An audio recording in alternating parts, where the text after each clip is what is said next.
next and you have control. You should have control. Okay, thank you very much. Let's see. Oh, you know what?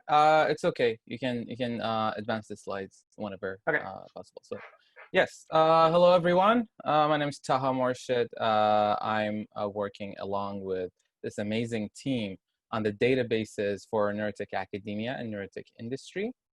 Could we go? So, talking about the databases, there is two databases, as you saw in the previous slide, one for the industry and one for the academia. So one of the problems, sweet problems that we have in the neurotech world currently is that the field is growing with exponential speeds, and there are so many labs and companies that are doing neurotech all over the world, and there is no reference for the lists of all labs and companies that are doing neurotech and can get connected potentially. Which is one of the functions of Neurotech X, to connect people together.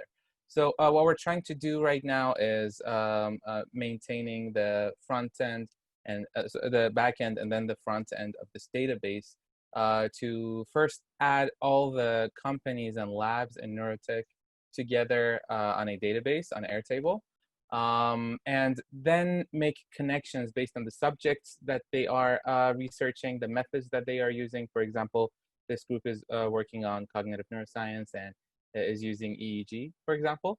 You know, and talking about all of this, we can make connections between people in the future. This is one of the next phases that we're gonna go after, using APIs and tools that are provided by the major, you know, literature databases such as Scopus or Semantic Scholar, stuff like that.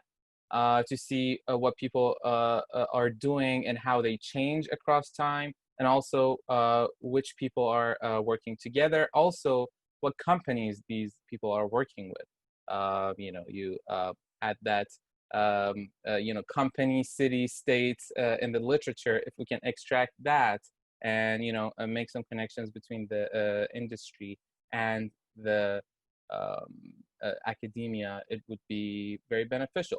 Could you go to the next slide, please? So I am leading the academia database initiative, and the team is amazing. It looks like an impossible goal to add all the labs of neurotech in the world into one place.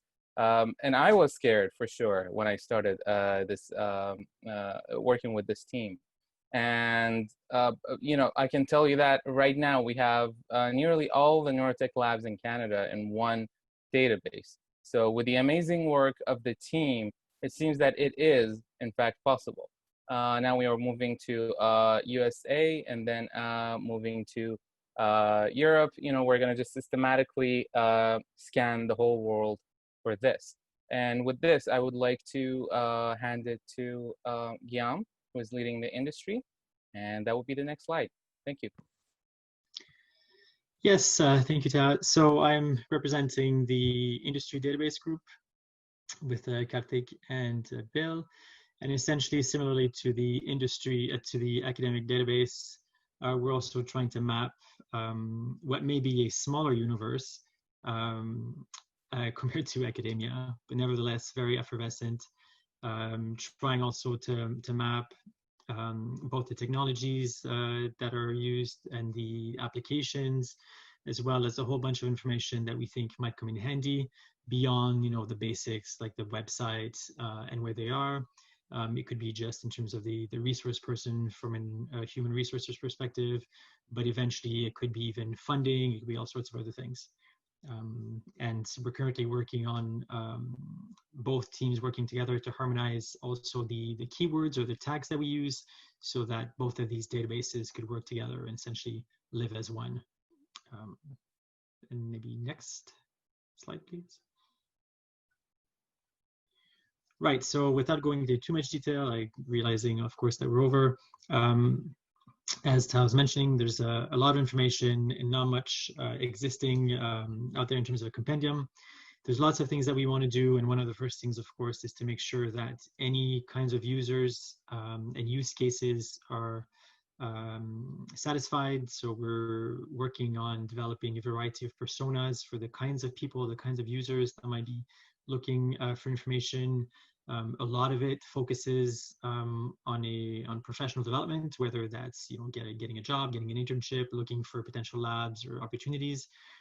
But there's also lots of other things that we've been thinking about, and it could be, the reverse. So looking at who has been hiring, what are their salaries that are being offered, right? And that might be a tie-in with diversity inclusion committees, to make sure that both for interns that are not being taken advantage of, that everybody gets offered a suitable remuneration.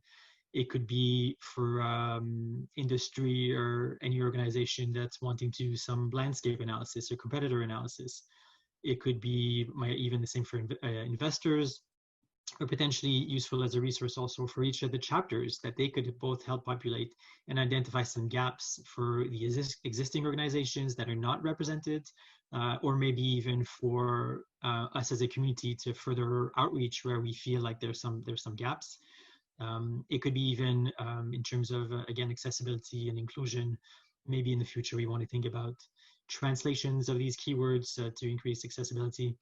And then there's also the potential bridge with consulting, as somebody has also mentioned in the chat, whereby maybe these databases are going to be useful not just for free services or free information, but maybe as part of package for information and research that's developed beyond that could be offered as a fee. And that covers what we have now.